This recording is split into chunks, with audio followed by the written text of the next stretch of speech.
All right, let's dive deep into one of William Shakespeare's darkest and most psychologically raw poems, Sonnet 129.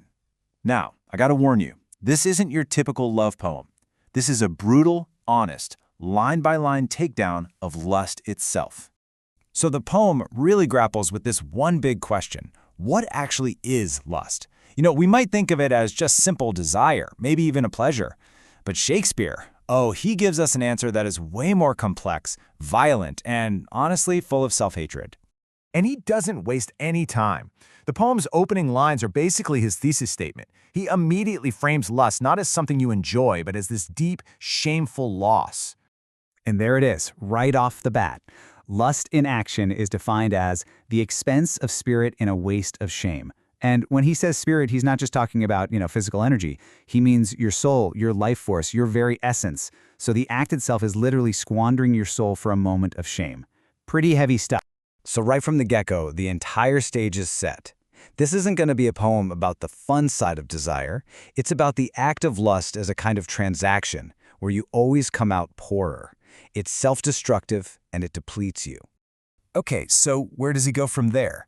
Well, before the act even happens, Shakespeare describes the feeling of wanting as a kind of violent, irrational madness. He just unleashes this flood of adjectives to paint a picture of what he calls the hunt. First up, he hits us with perjured. What a word choice, right? It immediately ties lust to lying, to being deceitful, to breaking promises. The desire itself is fundamentally untrustworthy. It makes you lie, both to other people and, even worse, to yourself. And then, as if that wasn't enough, he escalates to murderous. Seriously, think about that. He's saying the desire itself, not even the act, has the potential to destroy life. It suggests the urge is actively violent in its very nature. He just keeps going, doubling down with bloody. This is getting messy, right? It's not a clean romantic thing at all. The imagery is visceral, raw, and brutal. He really wants us to feel the almost physical violence of the urge itself. Then comes savage. With this one word, he just rips away any sense of civility or reason. It's not a refined human impulse anymore. It's primal, animalistic, and completely out of control. Next, extreme. This is all about how there's no middle ground here, no balance. The feeling is completely all-consuming. It's this obsessive force that just plows past every rational thought or social boundary you might have. And he wraps up this whole brutal list with cruel. And this one is so important because it shows the desire isn't just about self-destruction. It can be actively hostile, uncaring, and really, really harmful to other people. In Shakespeare's eyes, this is no victimless passion. So what happens after all that? After this frantic, violent hunt? The poem just pivots on a dime. We're thrown into the aftermath, where your whole perspective flips with whiplash speed. The desire turns into pure disgust. The speed in this line is just, wow. Enjoyed no sooner but despised straight. The moment of enjoyment is so short it basically doesn't even exist. It is immediately followed by contempt for it. There's no gentle come down here, just a hard, straight crash into regret. And this is just brilliant. It shows the perfect, tragic symmetry of the whole thing.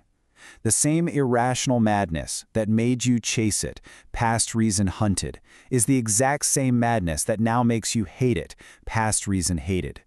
It's a perfect emotional trap. There's no escape. And this is where he drops this killer metaphor.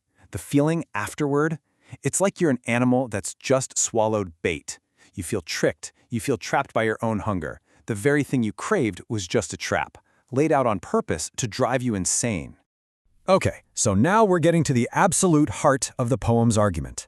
This is the central contradiction, the whiplash between how things seem and how they really are that makes this whole cycle so painful. Shakespeare lays out the two states so clearly. In proof, that means while it's happening, it's perceived as a bliss.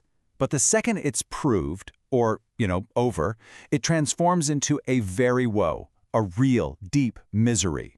It's a promise of heaven that only ever delivers hell. So, in the home stretch of the sonnet, Shakespeare kind of zooms out. He starts to argue that this isn't just his personal problem or some private hell. No, this agonizing cycle is a universal, inescapable part of being human. And here's the big cosmic joke of it all, right? All this the world well knows. Everybody gets it. We all understand this destructive pattern. We've seen it. We've felt it. But for all that collective wisdom, none knows well enough to actually do anything about it. And there it is, the final, absolutely devastating line. No one has the wisdom, or maybe the strength, to turn away from the heaven that desire seems to promise, even when we know, for a fact, that it leads directly to the hell of regret and shame. So the big takeaway here is just bleak, but so powerful. The trap isn't a secret. It's sitting right there out in the open for everyone to see. But knowing about it doesn't give us any power over it.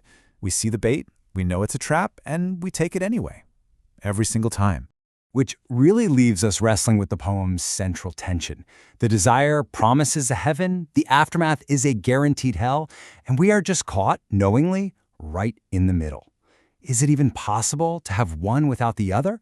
Shakespeare, it seems, would say no.